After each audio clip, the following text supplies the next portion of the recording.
Alors, il s'agit d'un projet qui s'inscrit dans un projet régional qui concerne 6 pays d'Afrique francophone et qui porte sur le thème de la gouvernance urbaine et de la fiscalité locale. Et l'action que nous lançons aujourd'hui à Saint-Louis, c'est un peu un programme pilote dans le cadre de ce grand projet. Un programme qui va être doté donc d'environ 200 millions de francs CFA sur une période de 3 ans et qui est destiné ensuite à essaimer, à être reproduit éventuellement ailleurs au Sénégal ou dans la sous-région et qui vise à renforcer les capacités de gestion des finances locales, à la fois le volet ressources, donc arriver à mobiliser les ressources fiscales de la commune, et le volet dépenses, une meilleure gestion, une gestion optimale des finances publiques. Aujourd'hui, au XXIe siècle, dans un pays aussi vaste, aussi peuplé que le Sénégal, on ne peut plus tout gérer depuis la capitale.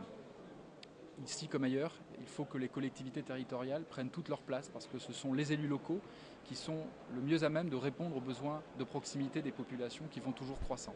Et pour cela, mais évidemment, il faut avoir des moyens, il faut savoir les gérer, il faut avoir les capacités techniques et administratives de le faire. Et ce programme essaie d'apporter sa contribution au développement de ces capacités en s'appuyant sur un partenaire, la ville de Saint-Louis, qui est certainement déjà à la pointe de ce qu'on fait de mieux en termes de gestion municipale au Sénégal, pour essayer de montrer la voie, de montrer l'exemple et que d'autres collectivités territoriales ensuite dans le pays suivent le même exemple. Alors nous avons choisi Saint-Louis d'abord parce qu'évidemment la France porte un attachement particulier pour Saint-Louis. Monsieur le ministre le rappelait tout à l'heure et je rappelais moi-même qu'entre la France et Saint-Louis c'est une longue histoire d'amour et il y a des liens vraiment de fraternité, des liens familiaux très anciens et que donc nous avons, c'est vrai, souvent le réflexe naturel de nous tourner vers Saint-Louis. Mais ça n'est pas la seule raison, c'est aussi parce que, comme je le disais tout à l'heure, Saint-Louis est un peu un modèle de développement au Sénégal, est une ville, une région qui a un gros potentiel, sur un potentiel auquel nous croyons et qui se traduit par d'autres projets qui sont portés par d'autres opérateurs français, notamment l'Agence française de développement qui est en train d'instruire un gros projet de développement en faveur de Saint-Louis. Et donc ce que nous recherchons, c'est un peu une synergie entre ce programme en faveur des finances locales, de la gestion des finances locales, et d'autres projets français. Je n'ai pas cité non plus des projets de coopération décentralisée comme ceux qui sont portés par la ville de Lille ou par la région Nord-Pas-de-Calais ou d'autres collectivités territoriales françaises. Et donc évidemment, nous espérons qu'en renforçant les capacités de gestion des finances municipales, eh bien, nous améliorerons aussi la gestion de ces projets qui sont appuyés par d'autres opérateurs français et qu'on ait une synergie qui se crée.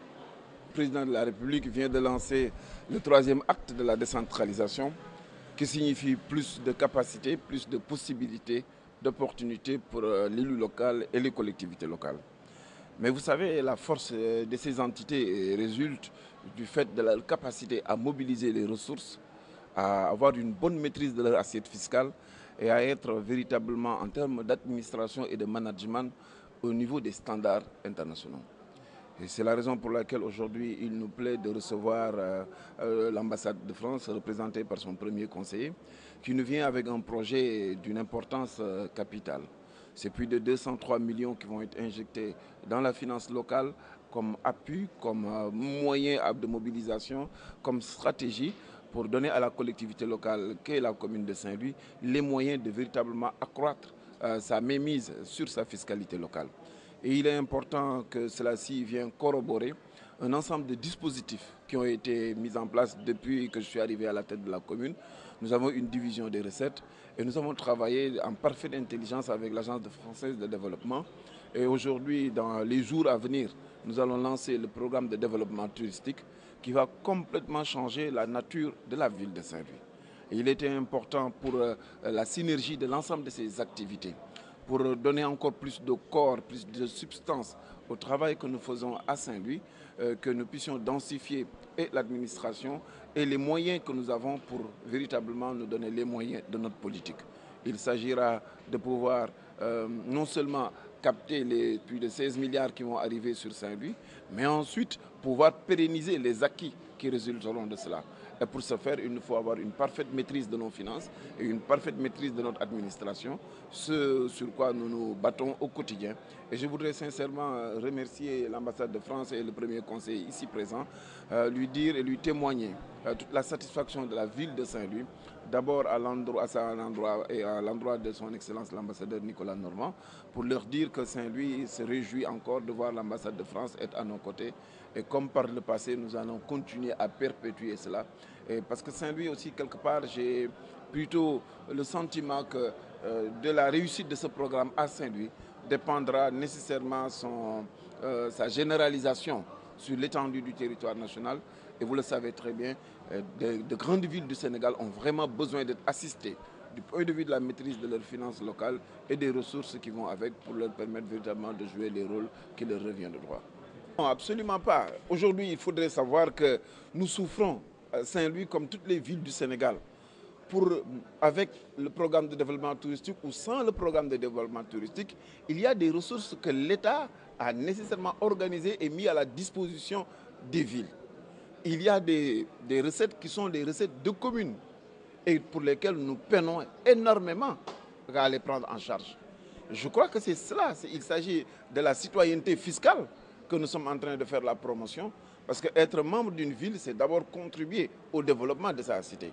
Les Saint-Louisiens comprendront que nous avons énormément de déficits en matière d'assainissement, en matière de gestion des ordures, en matière de prise en charge de nos besoins et de nos priorités relativement à l'éclairage public, au changement climatique. Mais tout cela, nous ne pouvons pas tout le temps attendre tout et de l'État et de la coopération.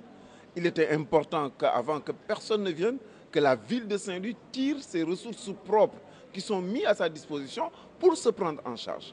Ce programme-là vient aider la commune pour que la commune puisse avoir les moyens d'inciter, d'aider au civisme fiscal et d'entreprendre de telle sorte que nous puissions être suffisamment qualifiés et dotés en moyens pour nous permettre de prendre en charge nos responsabilités au quotidien. Évidemment, pour le programme de développement touristique, c'est un emprunt du gouvernement du Sénégal. Il n'y a aucune charge de plus sur le citoyen de manière directe. Il n'y a pas de ponction à faire de plus sur les citoyens. Ce qu'il faudrait par contre maintenant revoir et regarder au plus profond de nous-mêmes, c'est que la ville va changer, l'attractivité de notre terroir va changer, l'économie locale va changer, il y aura beaucoup plus d'intrants après le développement, après la réalisation du programme de développement touristique, mais ceci sera fait au profit des citoyens de la ville de Saint-Louis. Mais faudrait-il que ces citoyens-là puissent comprendre qu'ils ont l'obligation de pérenniser ces acquis. Quand on réalisera la place Faidherbe à plus d'1,2 milliard, il s'agira pour chaque citoyen de comprendre qu'on ne peut plus avoir les mêmes comportements qu'on avait par le passé.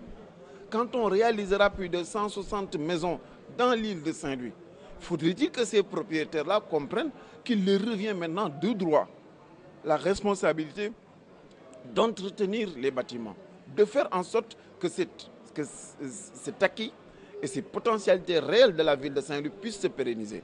Quand on interviendra sur le centre d'enfouissement technique, il faudra que chaque citoyen comprenne qu'ils n'ont plus le droit de jeter les ordures n'importe où et n'importe comment.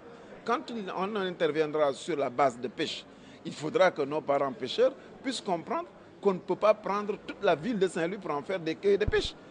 C'est cela qu'il s'agit. Quand il s'agira de contribuer pour les citoyens, c'est que ce qui est fait pour eux, est fait pour leur compte, et que de la pérennité de cela, il n'y a pas 1000 acteurs, il n'y en a qu'un seul, c'est les citoyens de la ville de Saint-Louis.